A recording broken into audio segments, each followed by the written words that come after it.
covering the limiting factors of photosynthesis. What affects the rate of photosynthesis within plants? Now, as you may know, photosynthesis requires light. So, of course, one of the things is going to be the intensity of the light around the plant. If you have, I'll do a little diagram. This is light intensity at the bottom, and the rate of photosynthesis at the top. Whoa, whoa. Taking me ages to write this, oh my gosh. More light intensity, then the rate of photosynthesis is going to increase. Although, up to a point. Because as it increases, eventually it's just like, well, we couldn't even want any more light at this point. Something else is preventing us from photosynthesizing anymore, so it just plateaus. And that is the point where something else becomes the limiting factor, such as carbon dioxide or the temperature. Where it's here, light is the limiting factor. I'll just put limfac. And then CO2 or temperature is the limiting factor. Yeah. In terms of carbon dioxide, as I've mentioned here, it's also temperature as well, but we'll get to that in a bit. Carbon dioxide is also required for photosynthesis to occur. So, as the carbon dioxide concentration increases, I'll just put rate there. The rate of photosynthesis, it is similar to the same graph. Here, CO2 is the limiting factor, and here where it plateaus, you couldn't possibly want more CO2. Something else is affecting the rate of photosynthesis. So it's either going to be temperature or light now that is affecting the rate. And with temperature, temperature's different. Oh, whoops, just whacked my camera. Temperature's cool and different. So, have temperature, you have the rate. Oh, I'm moving this up. The photosynthesis, the chemical reactions within it, are controlled by enzymes. And enzymes have its, ideal temperature to work in.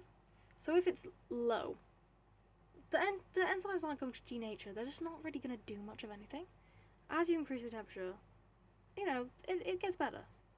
And then there is a point where it's like at its peak temperature, this is the perfect temperature for the enzymes to be at. But if you go past that, then the enzymes are going to denature, and then photosynthesis will stop happening. It decreases rapidly, and by the time you're here, all of your enzymes are basically just dead. They don't work anymore, they're denatured, photosynthesis stops. So this is the ideal point, and that is about 40 degrees Celsius. And this is about 45 degrees Celsius. Not much of a change, but that is the point where the enzymes are denatured. It's not good. And here, temperature is the limiting factor. Here, temperature's just killed them. So, yeah. My book is silly because it's forgot the G on raising the temperature. Raising the temperature. Why are they mentioning raisins? I don't know. Ah ha ha ha ha, so very funny. So basically, whatever is preventing the rate of reaction from increasing, that is the limiting factor.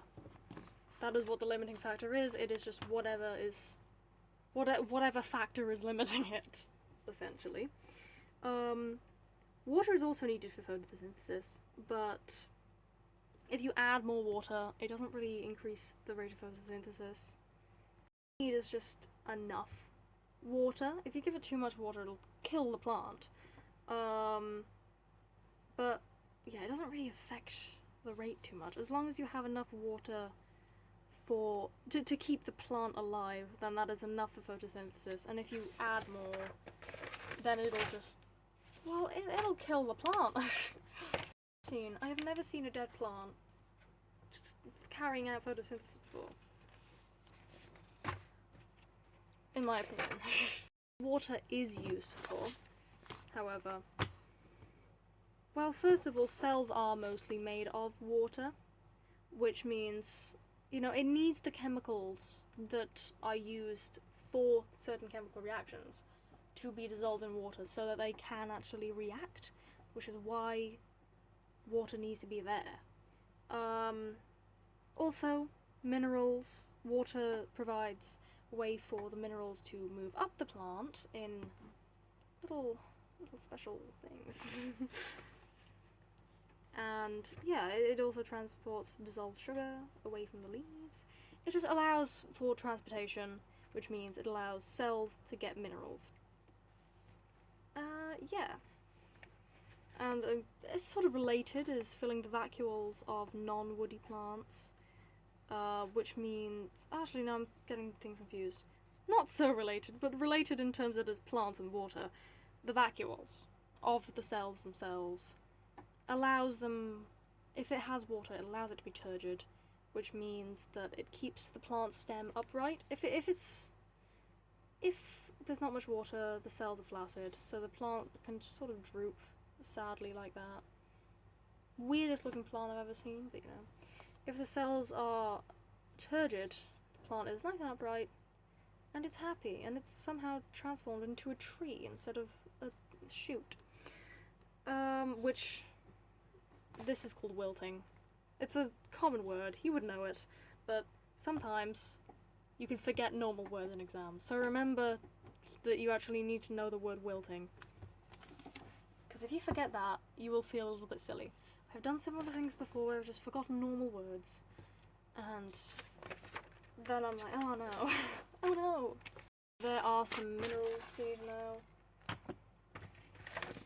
Well, first of all, examples of water helping with transport. You know, phloem. Phloem.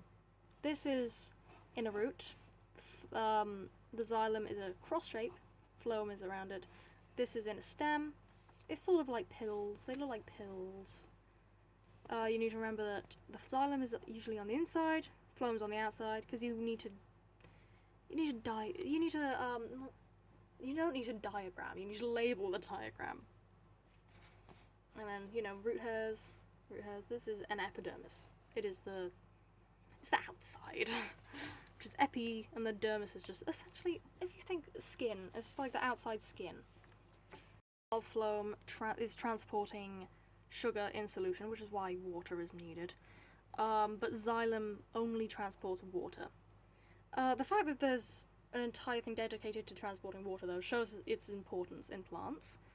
And yeah, phloem can move sugar solution in both directions, any directions, because, you know, active transport is allowed. Yeah, it provides energy by respiration. You have things like glucose that allows respiration, which it would be sugar. So provides energy for respiration, which allows growth of, well, the areas that grow, roots and shoots. And yeah, if it's not needed immediately, then it just converts the glucose into starch, which is stored in the leaves and other parts of the plants, but yeah, that's it. Minerals that plants need: nitrate.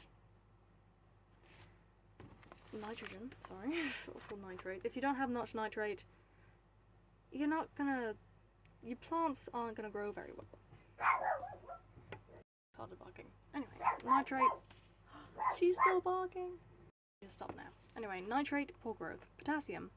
Potassium is needed for photosynthesis, and it just, if you don't have any, your leaves turn yellow. You don't really have much chlorophyll anymore in your leaves.